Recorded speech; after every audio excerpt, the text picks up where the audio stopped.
Olá!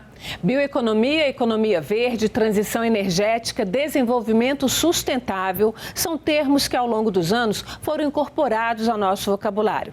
Como a economia brasileira está sendo preparada para esses novos tempos? Para responder a essa e outras perguntas, eu recebo aqui na Agenda Econômica o secretário de Economia Verde, Descarbonização e Bioindústria do Ministério do Desenvolvimento, Indústria e Comércio, Rodrigo Hollenberg. Secretário, muito obrigada pela sua presença aqui na Agenda Econômica. É uma alegria estar aqui.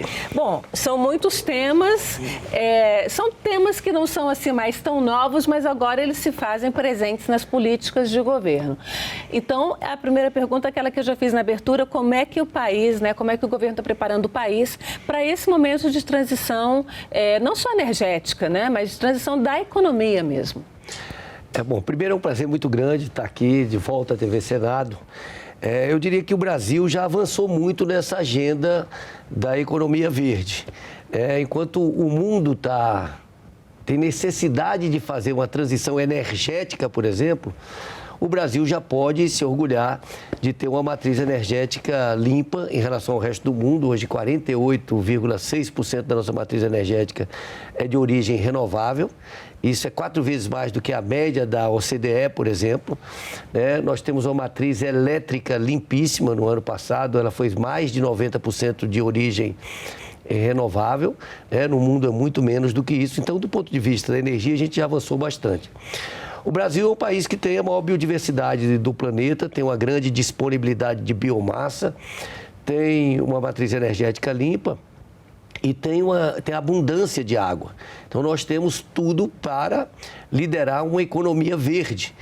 Mas, do ponto de vista da sociobioeconomia, nós ainda temos muito que avançar, no sentido de desenvolver cadeias produtivas que possam gerar renda, possam gerar riqueza, preservando os nossos biomas, preservando a Amazônia, preservando o Cerrado, preservando a Mata Atlântica e levando riqueza para as populações que moram nessas regiões. Quando a gente fala em sociobioeconomia, a gente pensa no processo mais antigo, que era o extrativismo. E aí tem muito a ver com a Amazônia, que hoje, assim, vende para o país e exporta para o mundo os seus produtos naturais, do extrativismo. Como é que pode se melhorar aí essa relação entre a quantidade de trabalho que eles têm para o extrativismo e o retorno econômico disso, ou seja, melhorar a tecnologia aí? Nós temos o grande desafio é organizar essas cadeias produtivas, tanto do extrativismo como dos sistemas agroflorestais, que hoje é uma grande oportunidade de gerar renda, através dos produtos da agrofloresta, mas também futuramente no mercado de carbono, já no mercado voluntário e futuramente na relação com o mercado regulado. Para isso, o primeiro grande desafio é organizar a base dessas cadeias produtivas.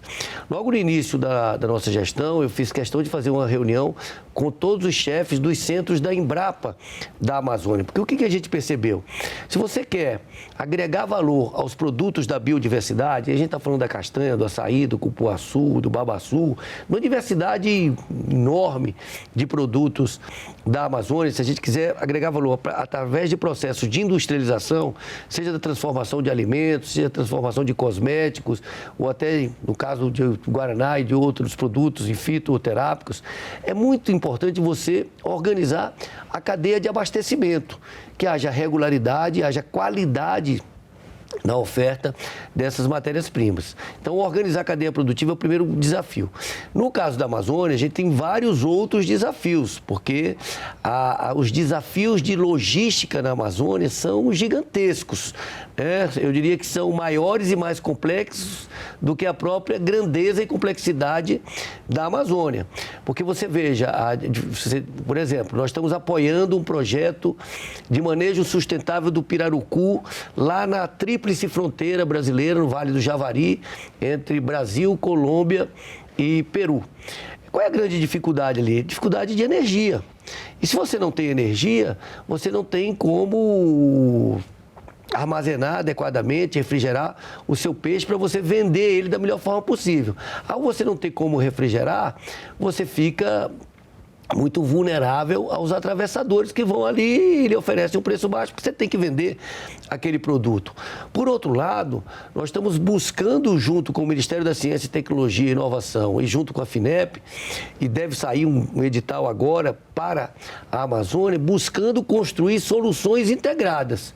Soluções que, por exemplo, que resolvam problemas de saneamento, que é um outro grande problema, você não tem saneamento nesses locais, mas alternativas se criar um saneamento, por exemplo, o ecofossas ou biodigestores que sejam biodigestores que possam, além de produzir energia, vão produzir energia que você pode transformar isso em eletricidade para refrigerar um determinado produto, para gerar conectividade, para você poder comercializar o produto em outras praças. Então, o desenvolvimento dessas soluções integradas é muito importante.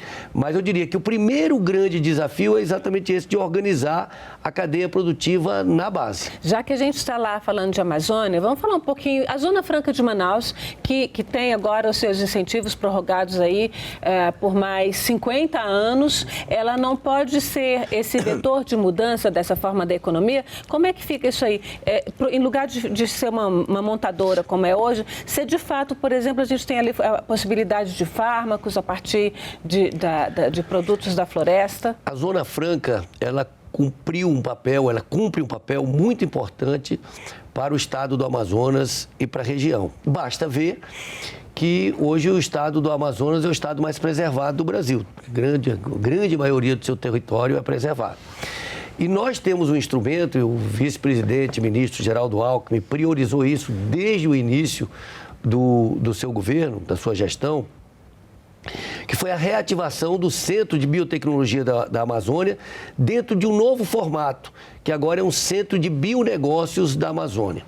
Como o Centro de Bionegócios da Amazônia, as empresas incentivadas de informática, incentivadas do Polo Industrial de Manaus, que recebem incentivos fiscais, elas são obrigadas a investir 5% do seu faturamento bruto em pesquisa e desenvolvimento.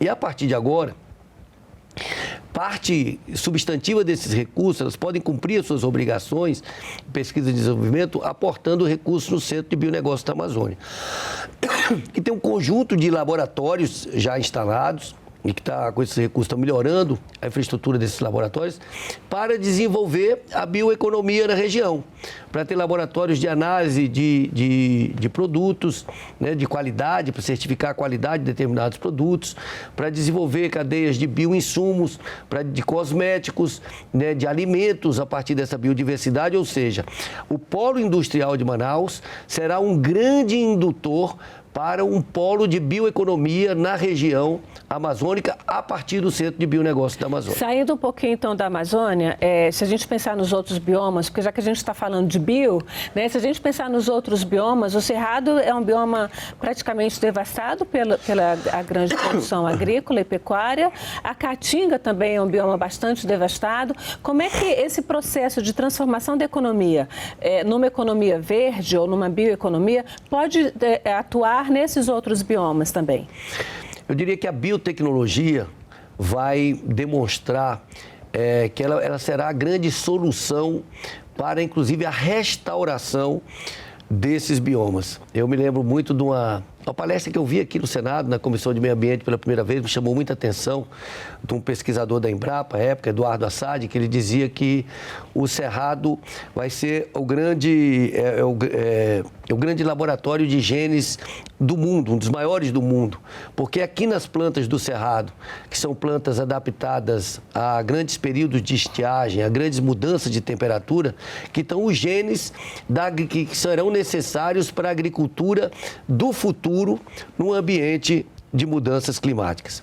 E o que a gente está percebendo, Antônia, é uma verdadeira revolução silenciosa, e o Brasil está na ponta dessa revolução em relação, por exemplo, à produção de bioinsumos, utilizando aí tecnologias de fermentação de alta precisão, para a produção de bioinsumos, eu estou falando de biofertilizantes, de bioinoculantes, de biodefensivos.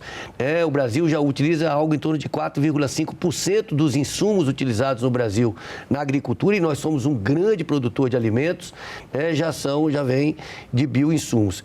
Mas isso pode levar à preservação do bioma cerrado, que é cada dia mais devastado? Isso, sem dúvida, a percepção da importância desses micro-organismos que estão no cerrado, a percepção da importância dessas espécies endêmicas que estão no cerrado, que só existem no bioma cerrado e que se adaptaram há milhões de anos a grandes períodos de estiagem, a grandes mudanças de temperatura, isso é fundamental para garantir a sustentabilidade da agricultura no futuro. Claro que isso é um processo, acho que o governo tem que atuar como tem atuado com as atividades de comando e controle, mas também de conscientização da população e dos próprios agricultores, dos grandes produtores, de que a preservação do bioma é fundamental para isso e para garantir a água, né? É importante lembrar que o Cerrado é uma grande caixa d'água do Brasil. 70% das águas e das bacias do Paraná, do Tocantins e do São Francisco nascem no bioma cerrado.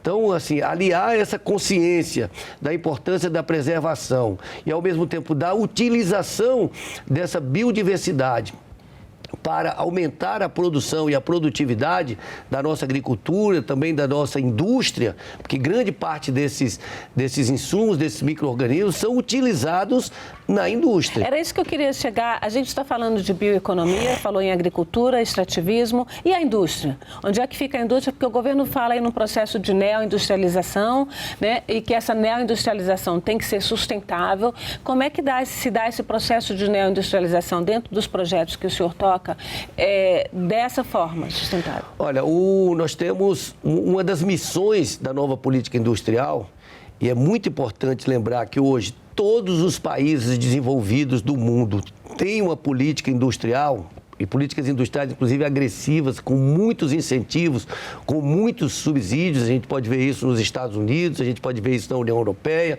a gente pode ver isso na China. Mas, dentre os instrumentos que nós temos no Brasil, uma das missões da nova política industrial, lançada recentemente pelo presidente Lula e pelo vice-presidente Geraldo Alckmin, é a bioeconomia, a descarbonização, a transição e a segurança energética. E quando a gente fala de uma nova indústria, de uma neoindustrialização, nós estamos falando de uma industrialização em novas bases. Você veja que agora, por exemplo, recentemente foi lançado o programa Mover. Com o programa Mover, um programa de mobilidade verde que prestigia as rotas mais eficientes em descarbonização. Ele é neutro, ele não escolhe se é essa rota do elétrico, se é do híbrido flex, se é do biocombustíveis. O que importa para o governo, o que importa para o planeta é a eficiência no processo de descarbonização. Mas, em função do lançamento dessa política, nós já tivemos o anúncio de mais de 100 bilhões de reais em investimentos no Brasil nos próximos anos. Numa indústria automobilística. Numa indústria automobilística pra... com foco na descarbonização. Eu tenho participado de fóruns internacionais, recentemente estive na Alemanha, é impressionante o interesse do mundo pelo Brasil, por uma necessidade imperiosa. O mundo precisa se descarbonizar. E o Brasil é um país que oferece condições para empresas de todo o mundo que precisam acelerar os seus processos de descarbonização de forma barata, instalarem suas plantas industriais no Brasil. Por quê? Porque aqui a gente tem energia barata, energia abundante, energia verde, e a gente pode, de forma muito mais eficiente, produzir a descarbonização de vários setores industriais de vários países do mundo. Falando em energia barata e energia verde, a gente tem duas questões aí, que é o famoso hidrogênio verde, né, que todo mundo diz que é o combustível do futuro, e a gente tem projeto, mas ainda não saíram. Esses projetos ainda não saíram do papel. O que é que está faltando para o hidrogênio ser realmente produzido de forma verde no Brasil? Essa é uma coisa. E outra coisa a gente tem aí o projeto já é uma realidade há décadas, do álcool, do etanol, né, do álcool combustível para automóveis, que é o que emite menos poluentes, mas ele polui no sistema de plantio, né? Como é que a gente casa essas duas coisas? Há quem diga, inclusive, que o etanol é mais limpo, um carro movido a etanol é mais limpo, emite menos poluentes do que um carro movido a bateria elétrica, porque você tem aí a mineração. Como é que se casa e o Brasil aproveita esse ativo? Olha, essa talvez seja a maior vantagem comparativa do Brasil, que nós estamos transformando em vantagem competitiva, porque nós podemos seguir todas essas rotas tecnológicas com muita competitividade. Veja bem, quando você planta a cana, quando a cana está em processo de crescimento, ela está sequestrando o carbono. Então, há estudos que demonstram efetivamente, como você disse, que um carro a etanol no Brasil, ele emite menos do que um carro elétrico na Europa, que foi produzido com energia a partir do carvão e que tem uma energia elétrica vinda do carvão mineral, que emite de forma absurda. Então, agora, nós temos aqui também o híbrido flex, que é um híbrido que é movido a etanol e o próprio etanol, a partir de um determinado momento, aciona uma bateria e ele roda de forma elétrica.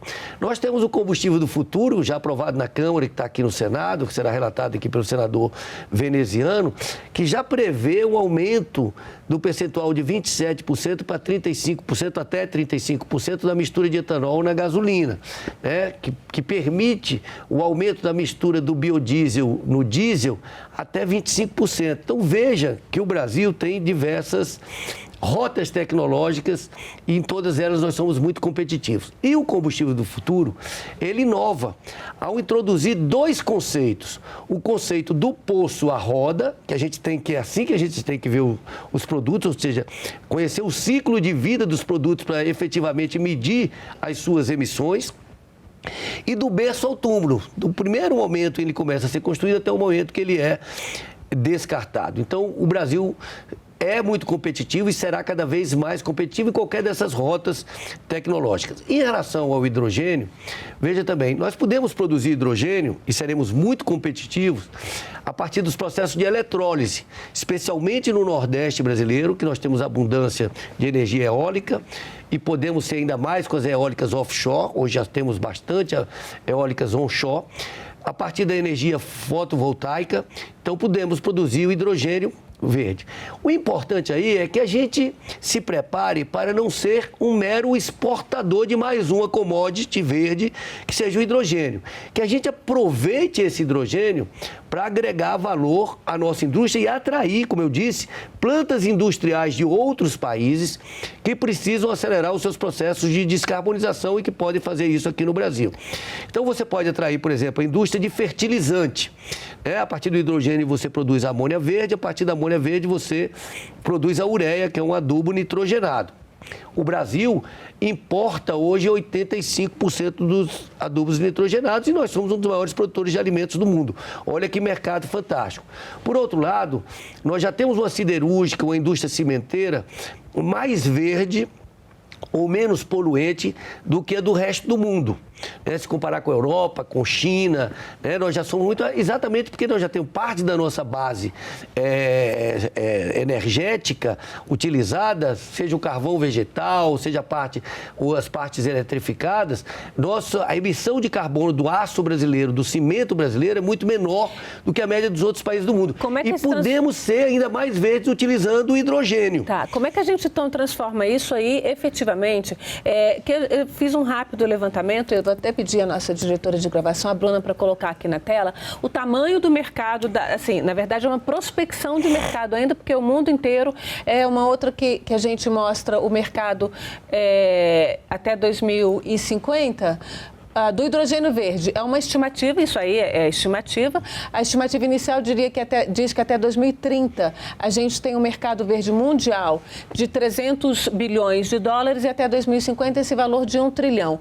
Quanto desse mercado o Brasil pode abarcar como produtor, mas também de hidrogênio verde, mas também como usuário, porque pode ser o grande combustível de ônibus e caminhões, por exemplo? É difícil fixar um valor, Antônia, mas assim, a Bloomberg fez fez um estudo e ela demonstra que o Brasil, em 2030, já pode ter o hidrogênio verde mais barato do mundo.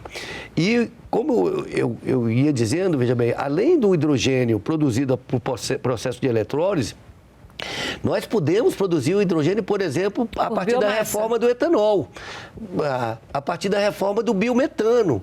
Então, assim, nós temos diversas rotas tecnológicas e em função das localidades do país, qual o melhor energia e qual o melhor processo, rota tecnológica a ser utilizado.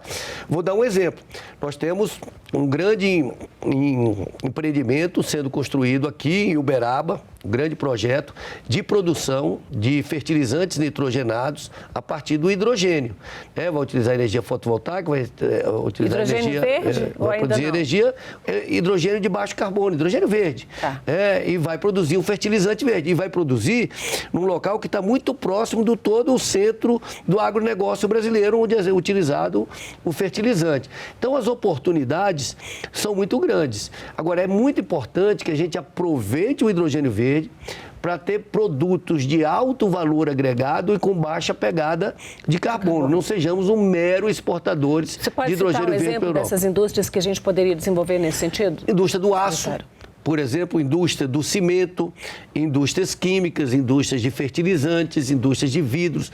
Todas essas empresas que são intensivas em energia e que usam muito gás natural, poderão substituir seus processos produtivos no futuro por hidrogênio, por exemplo. A gente tem aqui, naquela arte que a gente colocou aqui na tela, a questão do hidrogênio verde, mas também, eu vou pedir a Bruna para colocar novamente, não, a outra que tem o hidrogênio e tem também o levantamento do mercado de carbono, né, no mercado regulamentado de carbono. A gente tem uma previsão de aporte de até 120 bilhões no Brasil até 2030 também, com o mercado de carbono. Como é que uma coisa casa com a outra? Como é que esse mercado de carbono, que a gente tem esse potencial, se transforma em realidade e financia esses projetos aí da indústria verde, da bioeconomia? Eu fico muito feliz e, assim, eu vejo que o Senado tem um papel, o Congresso, mas nesse momento, especialmente o Senado, tem um papel estratégico para o Brasil ao apreciar e aprovar toda essa agenda verde que está aqui. Porque todos esses projetos têm vinculação um com o outro. Mercado de carbono, hidrogênio verde, eólicas offshore, combustível do futuro, bioinsumos. São todos economia circular, projetos que estão tramitando. Alguns já foram aprovados no Senado, estão na Câmara. Outros foram aprovados na Câmara, estão no Senado. E tem uma vinculação muito forte. Vou dar um exemplo. Olha só, combustível do futuro. Um dos temas do combustível do futuro é o combustível sustentável de aviação, SAF. A partir dos compromissos assumidos pelas empresas de aviação internacional, elas já têm que, a partir de 2027, reduzir em 1% as suas emissões. Elas são responsáveis por algo em torno de 2% das emissões de gases de efeito estufa no planeta. E vão reduzir isso como? Com o combustível sustentável de aviação. Já em 2027, elas vão ter que utilizar mais de 10 vezes do que utilizaram de combustível sustentável de aviação no ano passado. Eu estou falando em algo em torno de 5 bilhões de litros de combustível sustentável de aviação. Quem é que tem condições de produzir isso? 2 países no mundo tem tudo para serem os maiores produtores, os Estados Unidos e o Brasil. Sendo que o Brasil, em função das suas condições climáticas, temos aqui 2 safras, então, já temos grandes produtores de etanol de cana, agora também etanol de milho, e por diversas rotas tecnológicas a gente pode produzir o combustível sustentável de aviação. A gente pode fazer pela macaúba, a gente pode fazer pela soja, a gente pode fazer pelo etanol, tal. Agora, se você produz o SAF e esse SAF é utilizado para as empresas de aviação que vão reduzir as suas emissões, elas podem ganhar com isso no mercado de carbono. Porque pelo projeto de lei que está aqui no Senado, todas as empresas que emitem mais de 25 mil toneladas de gases de efeito estufa no ano poderão ser reguladas, né? E elas terão que reduzir as suas emissões. Se você troca um combustível fóssil por um combustível como esse, você vai reduzir suas emissões e você ou vai cumprir as metas ou vai conseguir garantir créditos que possam ser comercializados, com isso você fazer um abatimento no seu custo de investimento. O mesmo, por exemplo, para o hidrogênio. Se um determinado processo produtivo substitui hoje o gás natural, que é um combustível, digamos, de transição, pelo hidrogênio, você vai reduzir suas emissões. Vai ser essa empresa que investiu em inovação, ela mais facilmente vai cumprir sua meta, e se ela ficar abaixo daquela meta estipulada pelo governo, ela gera créditos, ela gera cotas que poderão ser comercializadas, e com isso também abate os seus custos de investimento. Agora, nesse projeto, né, da regulamentação do mercado de carbono, o setor agropecuário não entrou, ficou fora da necessidade de reduzir suas emissões, e emite muito, né, pelo desmatamento. Agora, o senhor acredita que ele pode vir a reduzir as emissões meio que forçado pelas outras empresas, pela indústria de uma forma geral? Eu diria que o setor agropecuário será um grande beneficiado pelo mercado regulado de carbono.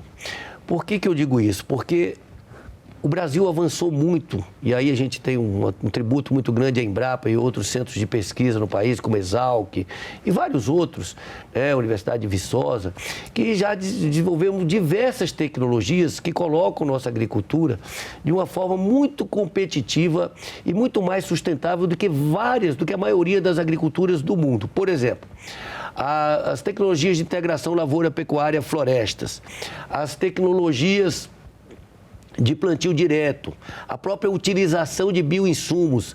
Isso vai num crescente, né, reduzindo as emissões da agricultura. Em nenhum lugar do mundo, até aqui, né, a agricultura entrou no mercado regulado de carbono. Mas eu vejo uma grande oportunidade para a agricultura, porque especialmente pelos sistemas agroflorestais, por uma agricultura regenerativa, a agricultura vai poder, em alguns casos, gerar créditos que poderão ser comercializados em parte, né, para fazer as compensações do mercado regulado através das offsets. Em quanto tempo você acredita que a gente tem os primeiros resultados? Veja bem, o mercado regulado de carbono, a partir do momento que ele for aprovado, aí terá que ser criado um órgão gestor do Sistema Brasileiro do Comércio de Emissões. Nós teremos que ter o primeiro ano de comunicações das emissões. Eu diria que ele vai começar a funcionar uns 2 anos depois de que for ter sido aprovado, porque tem todo o processo de regulamentação, e a partir daí ele vai começar a dar os resultados. Aquele dado mostrado aqui, coisa que também consta no trabalho da Way Carbon e da Câmara de Comércio Internacional, mostra que o Brasil pode ser a grande liderança mundial no mercado de carbono. Secretário Rodrigo Hollenberg, muito obrigada pela sua presença aqui na Agenda Econômica. Eu que agradeço a oportunidade. E agradeço também a você que nos acompanhou até aqui. Siga com nossa programação ou acompanhe na internet em senado.leg.br/TV ou no canal da TV Senado no YouTube. Aproveite e se inscreva lá no canal e acompanhe toda a nossa produção. Até a próxima Agenda Econômica.